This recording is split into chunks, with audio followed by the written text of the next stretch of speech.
දක්ෂයන් අතර අතිදක්ෂයෙක් වෙනවා කියන එක ලේසි දෙයක් නෙවෙයි. ඉතින් අද ග්‍රැජුවේෂන් එක දවසේ අපිට හම්බ වුණා ඒ වගේ SLTC එකකින් බිහි වුණ තවත් අතිදක්ෂයෙක්. මම මුලින්ම දැනගන්න කැමතියි ඔයාගේ නම මොකක්ද? මගේ නම තෙල්වි තාරුකා. මගේ ඩිග්‍රී ප්‍රෝග්‍රෑම් එක මාකටිං මැනේජ්මන්ට්. එතකොට මාකටිං මැනේජ්මන්ට් වගේ ඩිග්‍රී එකක් තෝරගන්න මොකක්ද උන හේතුව? පොඩි කාලේ නම් මම මාකටිං සයිඩ් එකට කැමතියි.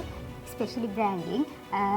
මගේ පැෂන් එකක් තිබ්බා මාකටිං ගැන. ඒක හින්දා මම ඉන්ට්‍රස්ට් ඒක හින්දා තමයි මම හිතුවේ මම මේ ඩිග්‍රී ප්‍රෝග්‍රෑම් එක සිලෙක්ට් කරගන්නවා කියලා.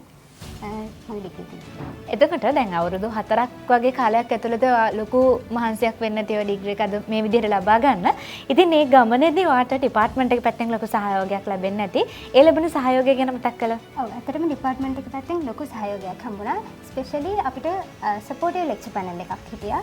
ඒ කියන්නේ අපිට කොන්ෆිඩන්ස් දුන්නා. ඔයගොල්ලෝ හැමෝටම මාකටිං කරන්න පුළුවන්. සමහර වෙලාවට අපි අපිව ඩවුට් කරපු තැන්වලදී නෑ ඔයගොල්ලන්ට හැමෝටම මාකටිං කරන්න පුළුවන්. ඒ වගේම ඉන්ඩස්ට්‍රි එක පැත්තට ගියොත් එහෙම ඒකෙදි වැඩ කරන්නත් ඒ කියන්නේ අපි ඩිපාර්ට්මන්ට් එකෙන් ගත්ත ඒ නොලෙජ් එක ගොඩක්ම සපෝට් කරනවා. එතකොට බිස්නස් මැනේජ්මන්ට් ඩිග්‍රී එකක් සිලෙක්ට් කරගන්න බලාගෙන තව කට්ටිය ඇති SLTC එක තෝරගන්න බලාගෙන තව කට්ටිය ඇති. ඒ කට්ටියට ඔයාලට මොකද්ද දෙන්න තියෙන පණිවිඩය අද මේ විදිහේ ජයග්‍රහණයක් ලැබුවෙන් පස්සේ?